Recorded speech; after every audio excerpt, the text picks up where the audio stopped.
Hello my dear students, welcome back to NEET WORLD. So this is our day 2 of the bridge course for the students who are moving from class 10th to class 11th right now. So in the last class I have given you basic idea that how we are connecting 10th class syllabus, 8th, 9th, 10th class syllabus with the 11th and 12th syllabus. Particularly I am discussing about chemistry part right now.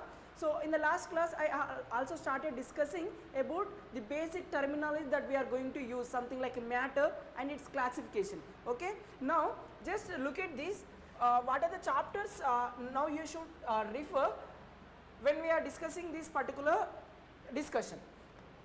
See, now if you see your class 10th book, see the terms that I am discussing in the last session and in this session are from these two chapters.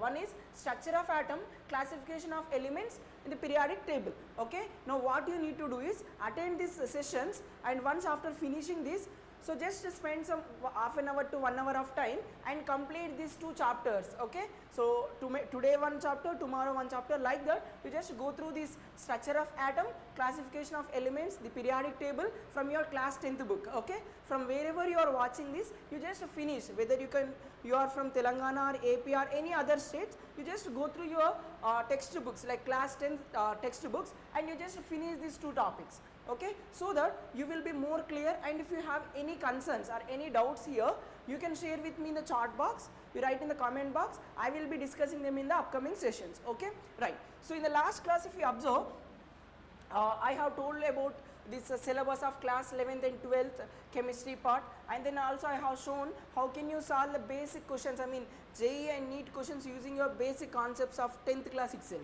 Okay, this discussion were done in the last class right now. So now then after I have given you the classification of matter. So what do we mean by matter? I told you, so matter is anything that occupies space and has some mass is considered to be matter, I told you. Now this matter can be divided into two forms, one is pure form, other one is impure form. Okay, so now pure form can be written as elements as well as compounds. Okay, when elements are combining with each other, then we will get a fixed ratio of a particular species. So that is nothing but a compound. Like that we have pure forms as what? Elements and compounds. Okay. Now these elements are again classified as metals, non-metals and metalloids. And yesterday we discussed about their examples also. Here I have mentioned here. Okay. The next thing is when it comes to mixtures, how these mixtures are formed. When two pure components are mixed, you are going to get a mixture. For example, water is a pure compound and sodium chloride is a pure compound. When you mix them, what happens? It becomes a mixture. When you combine them, it is going to form a mixture. So you can say it as a mixture. Now this mixture is of two types: homogeneous mixture, heterogeneous mixture. Homogeneous means that a particular mixture, whatever you did, so it should look uniform throughout the solution, that means throughout the composition. Okay, and if it is not uniform or non-uniform, then you can say it is a heterogeneous mixture. Best example is oil in water. For example, you are adding oil to the water. What happens? You are going to see two separate layers right now. It means it is not uniform throughout the composition, right? So you can say it as a heterogeneous mixture. Okay, whereas salt water, sugar water comes under homogeneous mixture. So this is what we discussed in the last session. And one more thing, yeah, just give me a minute.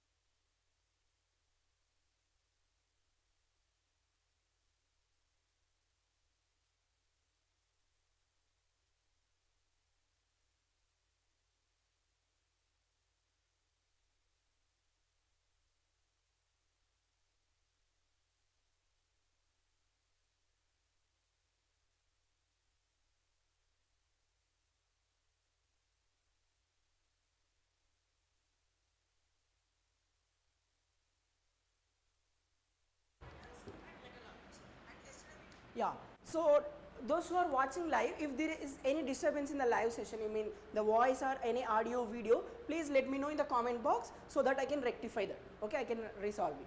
Okay, so I hope it is clear that how we are deciding homogeneous and heterogeneous. And at the ending of the session, I have given you few very basic questions right now. So now let me go through them so that you can answer now. Yeah, so what is your answer for this particular question? Tell me. The purest form of a substance among the following is, see, I have given 4 substances. Okay, tell me which is purest form, which is impure form, or a mixture you can say. Okay, so look at this. First one is mentioned as colloid. So yesterday itself I told you about colloids. Colloids are heterogeneous mixture. It means it's a mixture. It means impure form only, na? So they are saying purest form. Okay, so colloids are heterogeneous mixtures. Okay, next element. Yeah, element exists on its independent nature, na? It means in the earth crust or from wherever you are extracting a particular element, so there it will be existing on its own independently right now. So it means I can say it is a pure form. There is no composition. If you take any element, it is made up of only one type of atoms right now. So the purest form of a compound here in the substance is given is element. When it comes to solution, so always remember, solution means it's a mixture. What I am saying, solution means it's a mixture. It means you are mixing 2 components to make this solution. For example, you are adding salt and water. So the salt is a pure component and water is a pure component. But when you are mixing them, you are going to get a homogeneous mixture. I am particularly mentioning it as homogeneous mixture. So homogeneous mixture of 2 or more components is called solution. Okay, like alloys are also homogeneous mixtures, examples for this solution. Okay, so this is mixture, here already mentioned as mixture, this is also mixture. So it means what is the only one which is purest form? Here we have element. Okay, right. Next, if I add one more option like this, a compound. If I add compound, yes, compound is also purest form. Okay, so 5 and 2 are the best options for the question. Okay, hope this is clear. Next, look at this. Which are the following is or non-metals? So in the given 4 options, which is non-metal they are asking. So how can you answer? Tell me. Yeah, so non-metal means non-metal. See, I have classified elements as metals, metalloids and non-metals. What are the 3 things I told you? Metals, metalloids, non-metals. So now if you look at the options, nitrogen is there, potassium, magnesium. See, potassium is alkali metal, that S block. So what I told you yesterday, try to remember the periodic table, once go through it. So otherwise take a print of it and keep it with you all the time. You just keep it in your study table so that you can see it and you can revise the table itself. Okay, complete periodic table. So potassium will be at the left side of the periodic table, the first group. Okay, so you can say this left side you are saying now, all of them are metals, you can remember like that, except beryllium here. Okay, so it is potassium is a metal, magnesium also metal. So this is alkali metals, this is alkaline earth metals. Okay, whereas nitrogen and carbon are non-metals. What I am saying, these are non-metals. Okay, which are the following are non-metals? So 1 and 4 are your options for this discussion. Okay, right. Next, look at this. Yesterday I have given you the list of metalloids also in the classification, right? Yeah. So tell me what is your answer? Which of the following is a metalloid? Okay. So tell me which is a metalloid. The 4 options given. See, silicon is a metalloid, no? So this is the only one which is metalloid here. Iron is a metal. This is non-metal. Okay, this is non-metal. Bromine, like halogens are non-metals, you can remember. Next, copper is also a metal. So in a simple way we can say what is our answer for the discussion? First option. Okay, right. Let's move forward. See, all the discussion till now whatever we did, so those are from what are the chapters? You can go through the 10th class book. One is structure of atom and the other one is classification of elements, periodic table. So these are the 2 chapters in your class 10. Just refer them as a proper one. Because if there is any missing concepts or any area or any concept you felt hard or difficult, you mention in the comment box. I am going to discuss them in the upcoming session. No worries. Let us make it more clear about your basics and let us connect them to the class 11th and 12th subject. Okay. So మీరు ఏం చేయాలి, ఇప్పటిదాకా నేను discuss చేసింది అంతా కూడా మీ class 10th బుక్లో నుండి డిస్కస్ చేసింది. అంటే ఏ చాప్టర్స్, స్ట్రక్చర్ ఆఫ్ యాటమ్ అని ఒకటి ఉంది, ఇంకొకటి classification of elements, periodic table అని ఉంది కదా. సో ఈ 2 చాప్టర్స్లో నుండి నేను కొన్ని బేసిక్ టర్మినాలజీస్ని తీసుకొని దాన్ని నేను క్లాస్ 11th 12th సిలబస్కి కనెక్ట్ చేయడానికి ట్రై చేస్తున్నాను. సో మీరేం చేయాలి అని అంటే you just take your class 10th book and completely go through it. Okay, పర్టికులర్గా ఇప్పుడు ప్రస్తుతానికి ఈ 2 చాప్టర్లని రిఫర్ చేయండి. ఓకే, ఏదైనా డౌట్ ఉంటే కామెంట్ బాక్స్లో రాయండి. I'm going to discuss that in the upcoming session. Okay, right. Next నా ఇప్పటిదాకా మనం మ్యాటర్ గురించి డిస్కస్ చేసాం కదా. సో మ్యాటర్కి కొన్ని ప్రాపర్టీస్ ఉంటాయి అన్నట్టు.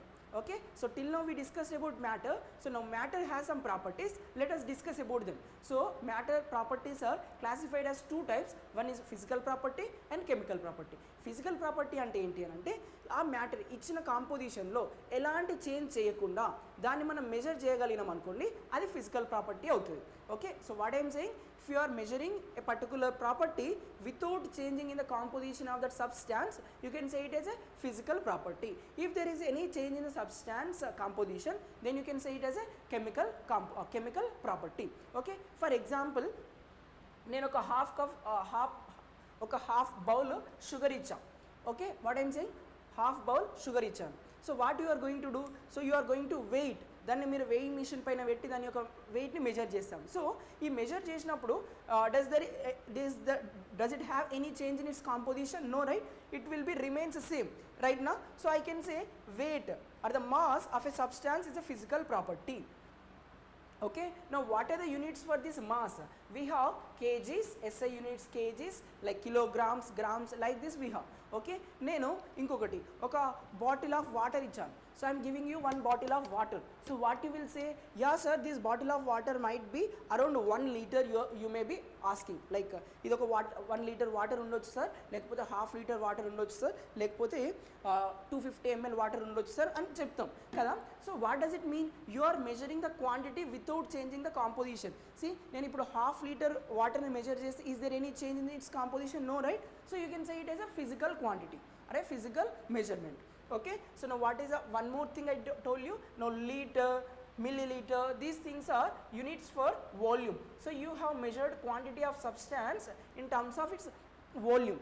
Okay, ante volume ante enti sir anante oka 3-dimensional space lo, see, so if you consider this as a bottle, see it's a 3-dimensional object now.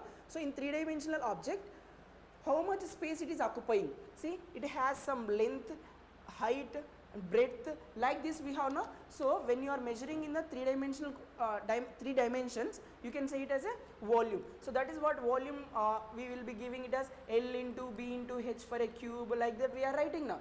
So it's a 3-dimensional measurement. Okay, like this if you observe, what are the physical properties we have? So there are few things I have mentioned here, just go through it. See, color of a substance, okay, hardness of a substance, how hard or how smooth or soft, we can say by just touching it without changing its composition. Next, rigidity, fluidity, okay, and density, melting point, boiling point. See, melting point, boiling point, I hope you know, like water melting point, you are saying it as 100 degrees Celsius. So without changing its composition, you are converting liquid state to gaseous state or vapor phase of that water right now. So it means that particular temperature is called boiling point. Okay, similarly melting point. So we won't change any physical, there is no change in their chemical composition. That's why we are calling all these are their physical properties.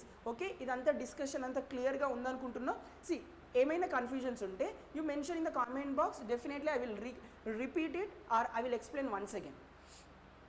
Okay, now look at this, what are the physical quantities we have? First one is length, next mass, okay, and the next time, temperature, volume, density, pressure. Okay, now what are their units? For length we have units as meters, you can indicate with a m. Okay, and mass we have kilogram, you can indicate as symbol kg. Okay, for time we have seconds, indicated as s. Okay, for temperature we have Kelvin, indicated with a capital K. Okay, the next volume we have cubic meter, it means meter cube, indicated with m cube. Okay, density we have kilogram per kg. So what do we mean by density? Density equals to mass by volume. What is that? Density means in a particular volume how much amount of substance is present is given as density. So mass kg per meter cube. What is it? Kg per meter cube. So for the volume you have given liters as a unit now. Now you are saying meter cube. No. Yeah, we have liters we have as well as meter cube we have. There is a relation between liter and meter cube. Just hold on for a minute. I will tell you in the next slide. Okay, then next one. So what is the units you are seeing for density? Kg per meter cube. Okay, see in the denominator, see kg by meter cube I am writing now. So I can write this meter cube in the numerator like this. Kg, after writing kg, you can mention meter cube with a minus sign. Okay, like this you can mention. Pressure, units are pascals, you can indicate it as a PA. So now what are the quantities? Length, mass, volume, density, time, next pressure, temperature. These are the things we have seen. Their units also we have discussed, right. So we will connect them. See, for volume, what are the units you have seen? For volume you have seen different units like liter I told you once and meter cube I told you. Let us connect this liter, meter cube and everything. Okay. See, now what I am saying, volume means let us consider a cube here. What I am considering? I am considering a cube. Let me change the color of this pen.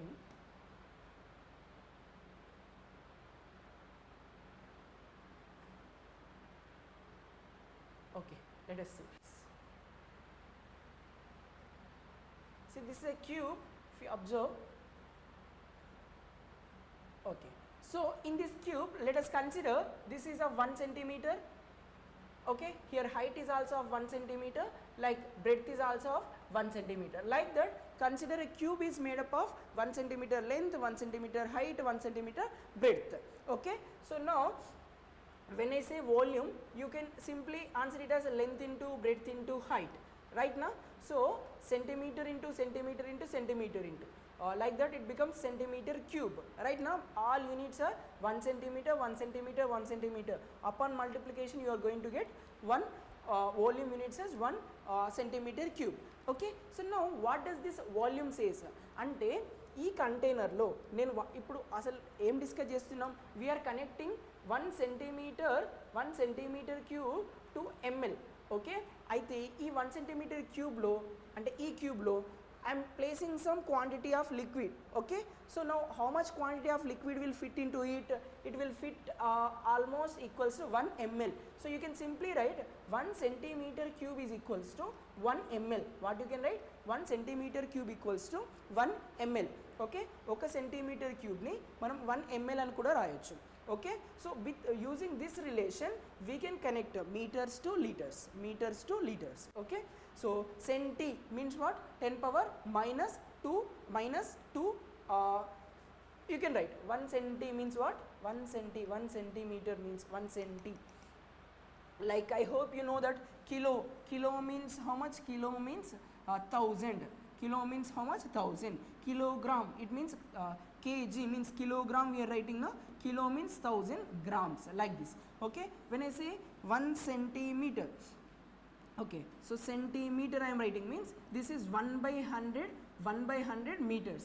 It means if you divide meter by 100, the quantity that you are getting can be considered as 1 centimeter. Okay, I hope it is clear. So wherever we have centi, there I can write 1 by 100. So 1 by 100 means I can write in the numerator 1 by 100 is there now.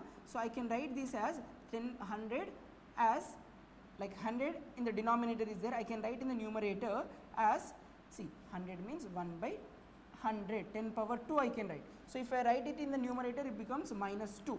Okay, ఇది అర్థమైందా ఇలా రాయడం? Okay, so wherever I have centi, there I can write 10 power minus 2 meter. Okay, all to the power 3. Okay, like this I can write. And wherever I have milli means what? See, kilo means 1000, milli means 1 by 1000. 1 by 1000 can be written as 10 power minus 3. So milli you can write it as 10 power minus 3 liter. Okay, that's it. It is almost done. We got a relation between meter cube and liter. So this will be 10 power minus 6, 10 power minus 3. So we will be having here 10 power minus 3 meter cube equals to 1 liter.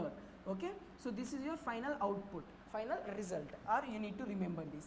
So all these derivations are coming from where? 1 centimeter cube equals to 1 ml. This is the thing you need to remember to get all this data. Like that, if you observe, I can write 1 liter as 10 power 3 centimeter cube or 10 power 3 ml. Okay, and you know 1 meter 10 decimeters. How many meters? 1 meter equals to 10 decimeters. Okay, like that if you write, so replace here 1 meter with this 10 meter cube. See, I have 10 power minus 3 meter cube is equals to 1 liter I have written. So in the place of meter I can write this, what happens, 10 power minus 3 into decimeter cube. In the place of meter I can write this thing, 10 decimeter to the power 3 is equals to 1 liter. So 10 power minus 3, 10 power plus 3. So if I cancel out these two things, we are going to have 1 decimeter cube is equals to 1 liter. One of the very frequently used. Most of the times we will be using this unit. In the place of 1 liter, they may also give you 1 decimeter cube. Don't get confused, both of them are equal. Okay, 1 liter can also be written as decimeter cube. So where we are going to use these units? So we will be using this thing in the chemical kinetics when we are chemical kinetics. There is a chapter called chemical kinetics. When we are expressing units of rate and rate constant, we will be using this decimeter cube also. Okay, many places we will be using it. Anyways, make a note of all these units. Okay, so this is the story of volume. So volume is done. So I am erasing the volume discussion here. Then next we have pressure. So pressure, the units are pascals. What I am saying, pressure units are pascals. So for pressure different units are there, atmospheres and pascal. So whenever I say 1 atm pressure, it means what are the pressure that we are seeing in this atmosphere. There is some pressure acting on us right now, that is called atmospheric pressure. So 1 atmospheric pressure, when you measure it in the instrument, you are going to see something like 76 centimeter of mercury. It means that measurement instrument contains mercury levels. Okay, so when it is 1 atm pressure, the level of that mercury in that instrument will be 76 centimeters. Okay, or we can also write it as 760 mm. Okay, millimeters of height of this mercury, Hg. Hg means mercury, or this mm of Hg is there now. You can call this as another terminology, torr here. So 760 torr. So these are the units you are going to have for pressure. Okay, 1 atm atmospheric pressure will be equals to 760 torr or 76 centimeters of mercury in that instrument that we are measuring. Okay, remember this. Okay, up to here it is clear now. The next thing is we can also have for units like pressure. What is the pressure formula? We are studying it in the physics now, mostly like something like force per unit area. Okay, for force the units will be Newton, area means meter square. So the units are something like Newton per meter square is the units. Okay, so these are the SI units of pressure. So Newton per meter square. Okay, so this Newton per meter square can also be written as pascals. 1 Newton per meter square is also written as Pascal. Okay, Newton per meter square also given as Pascal. Okay, remember this. Okay, then next here we have a relation between pascals, atm, pascals, like 1 pascals with relation with 1 pascals relation with 1 pascal relation with either atm pressures, atmospheric pressures or bar. What I am saying, we have relation between pascals and bar. So 1 bar, this is another unit. 1 bar is equals to 10 power 5 pascals. What I am saying, 1 bar equals to 10 power 5 pascals. You just make a note of this. So how we are getting this exact value, we will discuss in the states of matter whenever we are discussing those chapter. Okay, but you know, derivations, all those are not required. You just need to have that clarity of conversion. Unit conversion is important. Same units you might be using them in the physics also. So it is better to make a list of this and we will be discussing them in the numericals. Okay, so this is the story of pressure. Now for pressure, what are the units I told you? 76 centimeter of mercury in the instrument. Okay, or 760 mm of Hg. Okay, or 760 torr. okay, or I can also measure pressure in terms of bars and also in pascals. 1 pascal equals to 1 newton meter square, okay, newton per meter square. 1 pascal equals to 1 newton per meter square, that is also done. Next, 1 bar equals to 10 power 5 pascals. How many pascal? 10 power 5 pascals, okay, remember. And 1 bar equals to 1 atm equals to 1.01 into 10 power 5 pascals. This is between relation between atm and pascals, that's it. This is enough for this discussion of pressure. Then next, atmosphere, like temperature. Volume is done, pressure is also done. Next, temperature. See, when you measure the temperature, we have 3 units. What are the 3 scales we have for temperature? For temperature, it is degree Celsius, and there is something called Kelvin scale, and another one is called Fahrenheit scale, okay. So where do you see these Fahrenheit scales? Generally, when we go to a doctor, sometimes they will discuss the body temperature in terms of Fahrenheit, okay, body temperature in terms of Fahrenheit, okay. So we will be seeing that, okay. Now what we required is, we need to have a clarity that how can we convert degree Celsius to Kelvin scale to Fahrenheit scale, like that. That relation is required here, okay. Let us make that relation here. First thing is very simple. When I say 0 degrees Celsius, what I am saying, 0 degrees అంటే మనకి temperature measure చేయడానికి 3 scales ఉన్నాయి. ఒకటేమో Celsius scale అంటున్నాం, ఇంకొకటి kelvin scale అంటున్నాం, ఇంకొకటి Fahrenheit scale అంటున్నాం. సో ఈ స్కేల్స్ని ఎలా రిలేట్ చేస్తాం, ఒకదాని నుండి ఒకదానికి కన్వర్షన్ ఎలా చేస్తాం అనేది మనకు తెలియాలి, okay. For example 0 degree Celsius అంటున్నాను కదా, ఈ 0 డిగ్రీ సెల్సియస్ అనేది ఈ కెల్విన్ స్కేల్లో దేనికి ఈక్వల్ అంటే 273.15 కెల్విన్స్. అంటే నేను 0 డిగ్రీస్ అన్నాను అనుకోండి, మీరు కెల్విన్ స్కేల్లో దాని వాల్యూ ఎంత అని చెప్పాలి, 273.15 కెల్విన్ అనాలి. For example room temperature is 25 degree Celsius అని అంటాం. What is the room temperature, normal room temperature అంటే ఎలా చెప్తాం? సమ్మర్ అనుకోండి, సమ్మర్లో ఎక్కువ ఉంటుంది అనుకోండి, అరౌండ్ 40 డిగ్రీస్ ఉంది ఇప్పుడు ప్రజెంట్ సిచ్యువేషన్ హైదరాబాద్లో కదా. సో నేనేమంటున్నానంటే room temperature as a standard condition 25 degrees అని చెప్తాం కదా. సో దీన్ని కెల్విన్ స్కేల్లో చెప్పండి అని అడుగుతున్నాను. What is the temperature in kelvin scale? So మీరు ఏం చేయాలి సార్, 0 డిగ్రీస్ అన్నప్పుడు 273 అన్నారు. సో 25 డిగ్రీస్ అంటే 273 + 25 అంతే answer, okay. So 273.15 plus this 25 degrees Celsius. So how much will be the answer? So it will be 9892, 298.15 degree Kelvin, okay.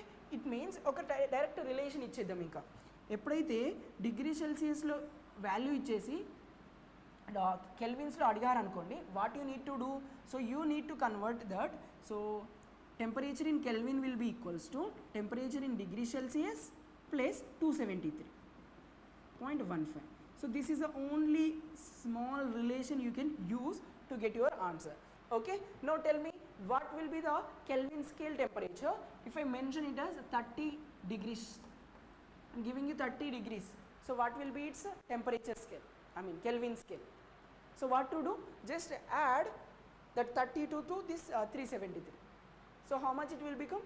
Around 303. That's it, it is over, okay. Now I am saying water boils at 100 degrees Celsius. What I am saying, water boils at 100 degrees Celsius. Now measure the temperature or express the temperature value at the boiling point of water in terms of Kelvin scale. What to do? So that 100 degrees plus 273 Kelvin. So it means it will be 373 Kelvin. So like this you need to add. So just take Celsius scale లో ఇచ్చిన టెంపరేచర్కి ఈ 273 వాల్యూని add చేయండి. That will be giving you the Kelvin scale. Once again, the given temperature in Celsius now, add 273 to that to get the Kelvin scale temperature. That's it. It is simple. Now relating Celsius to Fahrenheit is important here, okay. So discussion వినండి, ఈజీగా ఉంటుంది, సింపుల్గా అర్థమైపోతుంది.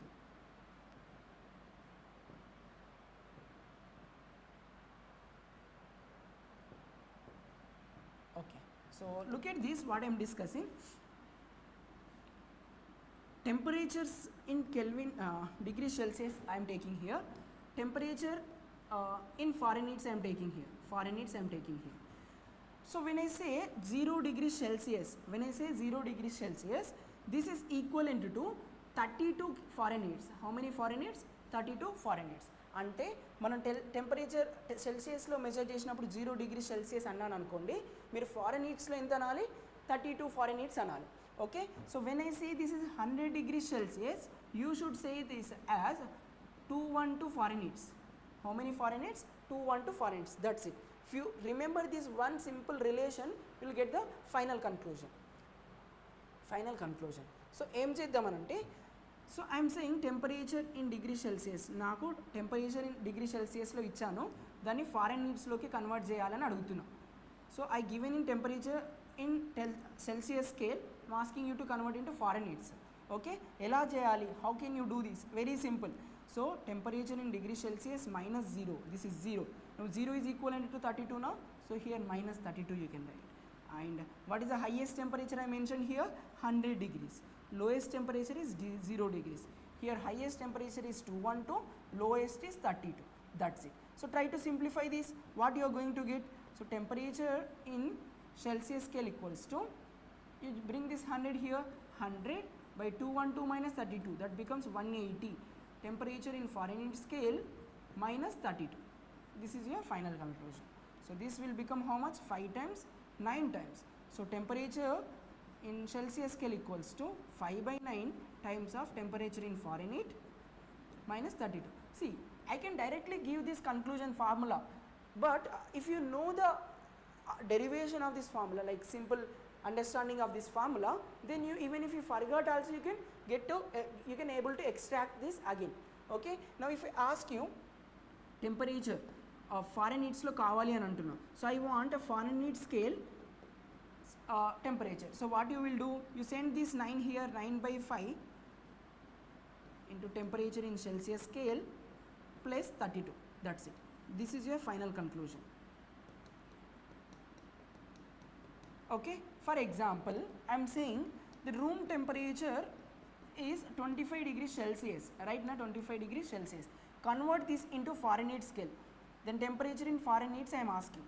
So this is a very basic question you can expect. So tell me, how can you convert? So temperature in Fahrenheit scale is equals to 9 by 5 times of temperature in degree Celsius. How much it is? 25 plus 32. Ante, just simplify this. How many times it will be? 5 times. 45 plus 32, 77 Fahrenheit. 77 Fahrenheit. It means if you say 25 degrees Celsius, that is equivalent to how many Fahrenheit? 77 Fahrenheit. అంటే మనం 25 degrees Celsius అన్నాం అనుకోండి, room temperature 25 degrees Celsius అంటున్నాం, అది Fahrenheit స్కేల్లో ఎంత value అన్నట్టు? 77 Fahrenheit అన్నట్టు. అదే నేను రూమ్ టెంపరేచర్ ఎంత అంటే, I can also express is 77 Fahrenheit. There is no issue because both of them are same values. Okay, so the next question I'm giving you. So tell me, degree Celsius is equals to 100 degrees. And temperature in degree Celsius how much? 100 degrees. Then tell me what is your answer on Fahrenheit scale, temperature on Fahrenheit scale. So tell me your answer for this in the comment box. Okay, I hope the discussion is clear whatever we did till now. If you have any confusion, please let me know in the comment box.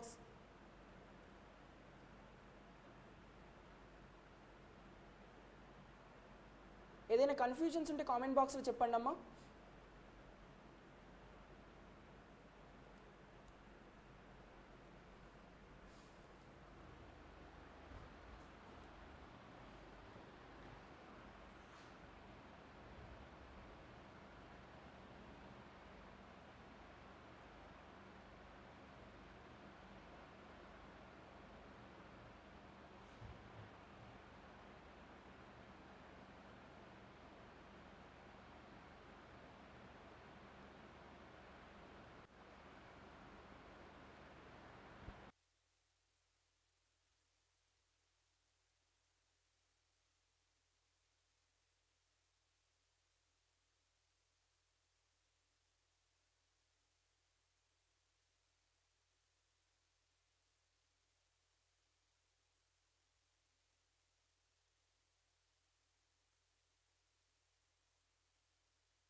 And here, so hi, someone saying hi in the comment box. Hi dear. Yeah, are you following the class? Are you following the class, or do you have any confusions? Yeah, if no confusion, let's move forward. Yeah, so just tell me, answer me these two questions. What they are saying, the physical properties can be measured. How the physical properties can be measured? By looking at the four statements you can answer. So what they are saying, by changing the identity of a substance. So physical properties can be measured. Is there any change in the identity of a substance? No, right? No. By changing the composition of substance, no change in composition. Next, without changing the composition of a substance is physical properties can be measured by without changing any of the composition. Okay, so it means third statement is perfectly correct. Okay, the next, with oxidation of a substance, no, this is nothing, we haven't discussed about anything about oxidation. Okay, next, what are the units of pressure we discussed? Tell me what are the units. See, pascals are the units of pressure. So pascals are the units of pressure. Okay, now what about this? Kilogram per cubic meter cube means kg per meter cube. So what is this? These are the units for density. Okay, next, cubic meter cube, it means meter. Cubic meter means meter cube. These are the units for what? Volume. Okay, now Kelvin, the units for temperature. For what? Temperature. That's it. Next, here, chemical properties. So whatever we discussed till now are related to physical properties and their quantities and their units. Okay, now here we have chemical properties. So what happens in a chemical property? See, read the statement once. It's a property or behavior of a substance when it undergoes a chemical change or a reaction. So we know, we are studying about chemistry, means we know chemical substances show some chemical reactions right now. So it means the property, it's a chemical property, means the behavior of particular substance. Okay, behavior of a particular substance means, let me tell you one thing. See, you put iron substance to this, like in the atmosphere, and also you are wearing gold ornaments. So what is the difference you are going to observe? So when you use gold ornaments, even though they expose it to the water, air or any other things, it won't get rusted or it won't get damaged. Whereas iron rods or iron substances, iron utensils easily get rusted or get damaged. So it means like gold is having some kind of nature, iron is having some kind of nature. The chemical reactivity of iron is more, that's why it is getting rusted compared to the gold or the iron. Okay, so ఈ gold అనేది rust అవుతుందా? Generally rust అవ్వదు, it will be stable. But when it comes to gold, when it comes to iron, it will easily get damaged or get rusted. So it means every element or every substance has its own chemical properties or their own behavior. Like humans, everyone is having their own behavior. The elements or the compounds are also having their own behavior or chemical properties. Okay, so due to that reason, some elements show more reactive reactivity, and some elements are inert or less reactive, you can say. Okay, so that is what every individual substance shows some toxicity on its own behavior and oxidation and flammability. See, some compounds have flammable nature. Flammable nature means, for example, you take something like wood, you are taking wood and petrol. So both of them are like flammable, but here which is highly flammable? See, this can also undergo combustion, petrol can also undergo combustion, but this is highly flammable now. So it's a highly flammable substance. It means every substance have their own chemical behavior. Okay, so that is what the chemical property means. Okay, so what are the examples for chemical properties? Here I am saying some are highly poisonous, some are non-poisonous, some are less poisonous. So toxicity also a chemical property, and oxidation, reduction, flammability, all these are the chemical properties. Okay, now see, iron in the presence of moisture air becomes rust due to process of oxidation. Okay, that is called oxidation process, right? The next, now see, what are the units for density we discussed? It's a meter cube. Density now, so density means kilogram per meter cube, third option. Next, so chemical equation. See, I told you chemical properties. So during the chemical properties, it means a chemical reaction if a chemical reaction is taking place means there is some changes are happening in the compound.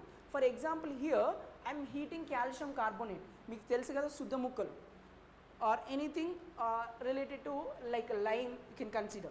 Okay, so calcium carbonate, that chalk piece you can understand, like chalk piece, you know, now we will be writing on the boards. Okay, so that calcium carbonate you take, so this calcium carbonate upon heating what happens is it converts into calcium oxide plus carbon dioxide gas will be released.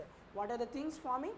Calcium oxide plus carbon dioxide. So it is undergoing a chemical change if you observe. Okay, now this chemical equation if you observe, so read this, it's a symbolic representation of chemical reaction known as chemical equation.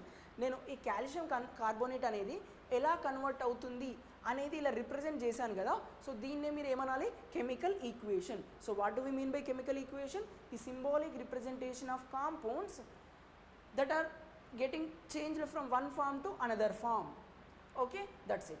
So this chemical equation can be written in the two forms. One is chemical formula representation and like normal writing. Like normal writing means it is like a word equation, like calcium carbonate, like this calcium carbonate undergoing decomposition upon heating gives you calcium oxide plus carbon dioxide. So if we write like this, it is a lengthy process right now. So because in upcoming sessions we will be having very big reactions. There if we write in this normal word formation, it is highly difficult, it is a time consuming also. Okay, so ignoring this we will be following this most of the cases from now onwards. Okay, so there are two types of equation, one is word equation, another one is chemical equation. Symbolic equation. So we are preferring only symbolic reaction. Both of them are correct, but symbolic equation is preferred. Okay, a chemical equation should be always balanced Balanced means what? See, ikkada like this side, how many calciums you are seeing? Ca is one element, carbon is another element, oxygen is another element. Okay, let me write it once again clearly so that you won't get any confusion. See, calcium like Ca, next carbon, oxygen, O3, like this I have written. Next it is giving you calcium oxide plus carbon dioxide, like this. So why I have written this much big means you should understand an element symbol can be represented with single letter or multiple letters also. See, for calcium there is a multiple letter here. So this Ca represents calcium now. So first letter should be capital and the second letter should be small. If an element have multiple letters in the symbol. See, for example, carbon has only one letter, that one letter should be indicated with a capital letter. Oxygen also having one letter, that should be indicated with a capital letter. Whereas calcium have two letters, first letter should be capital, second letter should be small. Okay, now tell me for sodium. Sodium means we are representing it as Na right now. So N should be capital, A should be small. When I am saying nitrogen, nitrogen only single letter, not N only, like this. Okay, now tell me for potassium, we have potassium symbol is K, can represent only with the capital letter K. Okay, అర్థమైంది అనుకుంటా. So ఏదైనా ఒక ఎలిమెంట్కి element యొక్క సింబల్లో multiple alphabets ఉన్నాయనుకోండి, first letter అనేది capital letter అయి ఉండాలి, నెక్స్ట్ లెటర్ అనేది స్మాల్ లెటర్ అయి ఉండాలి. ఇక్కడ బెస్ట్ ఎగ్జాంపుల్ ఏమంటున్నా, కాల్షియం. కాల్షియంలో it's a multiple letters used. సింబల్లో ఏమేమి ఉంటాయి కాల్షియం సింబల్లో? ఒక సి అండ్ ఒక A. So first letter should be capital, second letter should be small. Okay, ఇది బేసిక్ అమ్మ. That's why I'm giving you the basic fundamental equations, అంటే fundamental నుంచి ఎలా రాయాలి అనే దాని నుంచి నేను చెప్తున్నాను మీకు. మళ్ళీ తర్వాత కన్ఫ్యూజన్ ఉండొద్దు. ఓకే, ఇంకా ఏదైనా కన్ఫ్యూజన్స్ ఉంటే చెప్పండి, I will be discuss more in detail. Okay, this is enough. I hope every one is following. So carbon అనేది సింగిల్ లెటర్ కదా, అందుకే కార్బన్ సి ఒకటే సింబల్ క్యాపిటల్ లెటర్. ఆక్సిజన్ అనేది సింగిల్ లెటర్ కదా, ఆక్సిజన్ క్యాపిటల్ లెటర్. ఓకే, ఇప్పుడు నేను ఇలా రాస్తున్నా. So what makes the difference? Tell me, what makes the difference? See, both of them are capital letters here. So one is capital, one is small. CO, CO. రెండిట్లలో COనే చూస్తున్నారు. ఒకటి C carbon, ఒకటి C, ఇంకొకటి O ఆల్ఫాబెట్సే చూస్తున్నారు. But what makes the difference? So here C is capital letter, O is small letter. It means these together representing only one element. What is that element called? Cobalt. Whereas here you are seeing both of them are as capital letters. One is indicating carbon, other one is indicating oxygen. So these are not one element, these are two elements. One is carbon, other one is oxygen. Whereas here completely considered as one element, that is cobalt. Okay, మీకు ఒక difference అర్థమైంది అనుకుంటే element representation also symbolic రిప్రజెంటేషన్లో కూడా తేడా అర్థమైంది అనుకుంటున్నాను. Okay right, అర్థమవుతే just ఒకసారి ఆ లైక్ బటన్ పైన క్లిక్ చేయండి so that I can consider you are following the session effectively. Okay, ఎలాంటి కన్ఫ్యూజన్ లేకుండా ఫాలో అవుతున్నారు అనుకుంటాం. Okay, so this calcium carbonate gives the calcium oxide plus CO2. ఇక్కడ ఎన్ని కాల్షియమ్స్ ఉన్నాయి చూడండి, one calcium at the right hand side, right నా, and left hand side. Same should be there in the right hand side. How many calciums are there? Here also 1. Next, how many oxygens you are seeing? 3. How many carbons we have here? 1. So here should be also 1 carbon. Next, oxygens, how many are there? 3. So here 2 plus 1. So total 3 oxygens. So ila, when you are writing a chemical equation, all the atoms of an element should be balanced, both right hand and left hand side of the equation. So a chemical equation should be always balanced, following the law of conservation of mass. So I will tell you what is this law of conservation of mass. Just hold on. So that is number of atoms on the left hand side should be equals to number of atoms on the right hand side of the chemical equation. So ila manam balance cheyali. Okay, the remaining things, law of conservation of mass ante enti, what do we mean by law of conservation of mass, Dalton's atomic theory, all these things we will be discussing in the next session. So just stay connected with us. So we will be continuing our discussion on Dalton's atomic theory and everything related to the other topics will be continued in the next session. Okay, I hope you like this session and మీకు ఈ session నచ్చినట్టయితే మీ ఫ్రెండ్స్కి కూడా share చేయండి. So thanks for watching, stay connected. Thank you.